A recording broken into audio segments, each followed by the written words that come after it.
What's going on, guys? Jacob Ober here, coming to you with my reactions to Wisconsin versus Ohio State. And for the second week in a row, I don't got nothing exciting to talk about here. So, Badgers lose lopsided affair, 38-7. A game that was honestly a lot closer than I expected up until about mid-third quarter, and by that point, I think that, the Badgers defense was really tired. The Ohio State defense was amazing today. You gotta give them credit for that. Ohio State's the best team in the country, and the fact that we stayed close with them for that long, that we was a 3-point game, after we had that blocked punt and then the touchdown from Cone to A.J. Taylor, we played pretty good on them for the most part of the game, and then towards the end, we kind of just lost it defensively, and you can't really expect the offense to against that Ohio State front, Chase Young especially. It's just hopeless, man. And they're just the best team in the country. You got to give them the credit that they deserve for for being just a great football team. J.K. Dobbins, and their offensive line was phenomenal today, the Ohio State's offensive line, and J.K. Dobbins had these massive holes to run through. I will say this, though. To anyone who thinks that this game proves that J.K. Dobbins is better than Jonathan Taylor, I want to ask you, did you watch the football game? Did you see the running room Jonathan Taylor had? He had none. Zero, zip, nada. He was running straight into a pile of guys every single time because there was just nowhere else to run. J.K. Dobbins had holes you could drive trucks through, and he was getting those yards because of that. No, I'm not trying to take away anything from J.K. Dobbins. He's obviously a great running back, but if you gave Jonathan Taylor that kind of space to work with, the dude would have had over 200 today. I guarantee you that. But that aside, like I said, Ohio State, to me, the best football team in the country, and you had them we played them on the road, and, we played them pretty well for at least 2.5 quarters, and then we got a little worn down. Our offense wasn't able to sustain drives, and our defense was probably getting pretty tired, and there's only so much you can do when it comes to that. I would be honestly shocked if Ohio State doesn't win the national championship, or at least make it there. But Wisconsin's hopes are still alive for the Big Ten West. This loss certainly doesn't destroy the Badgers' season. The college football playoff hopes after the Illinois game kind of took a big hit, and then this was like the true killer right here, the final dagger for those. The committee will never let a 2-loss champion make it in ever. Unless you're an SEC school and you have 5 wins versus top 15 teams, and your 2 losses are to top 5 teams. That's the only way that anyone is ever going to get into the playoff with 2 losses. And you have to be an SEC team if you want that, because the committee sucks off the SEC more than any other conference in the country. But quarterback play. I want to address the quarterback play.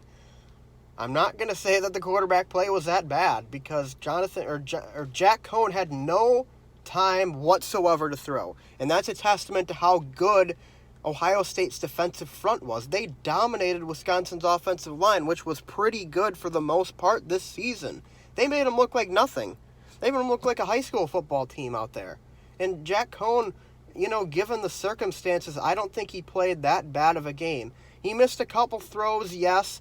You have to remember it was raining for the majority of the game, heavy rain. It was raining. He still went out there and he still completed 10 of 17 throws, which I know isn't that impressive, but he had the really, really nice pass for a touchdown to Taylor. That was a beautiful throw. And then one towards the end of the game to Cephas. I think we fumbled the ball the next play, which still I think was an incomplete pass.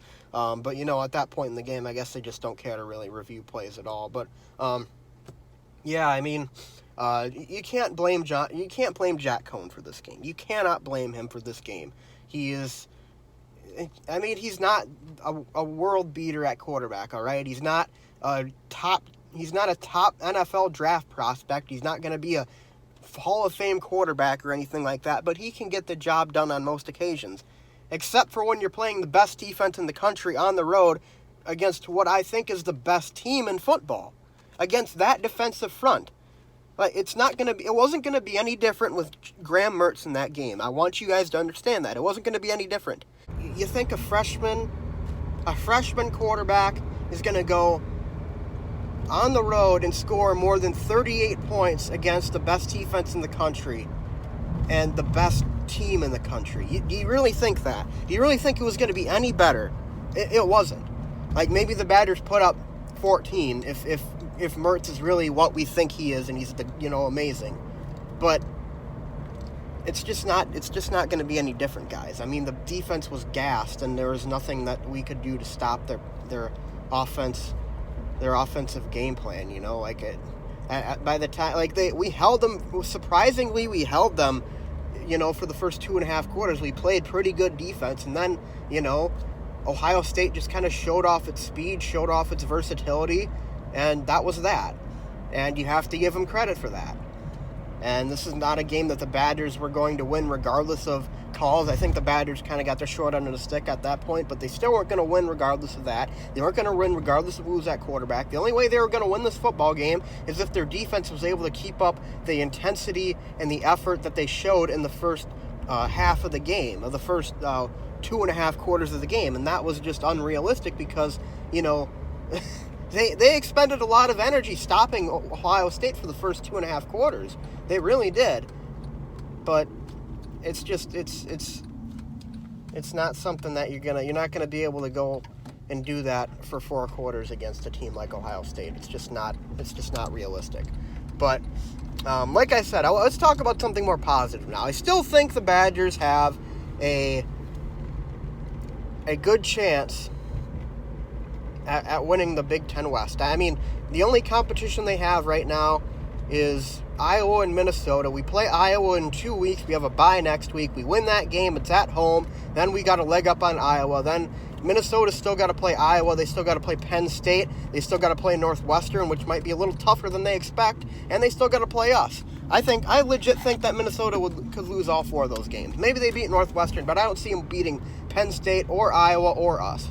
So the Big Ten West is still right there for the Badgers. And, if we do win the Big Ten West, we're probably going to end up getting a rematch with Ohio State. After today's game, I don't even know if I see Penn State, putting up a great effort versus Ohio State. I mean, Ohio State is just too freaking good. But I would like to think that the best-case scenario for the Badgers is winning the West, losing the Big Ten championship, and playing in a New Year's Six bowl.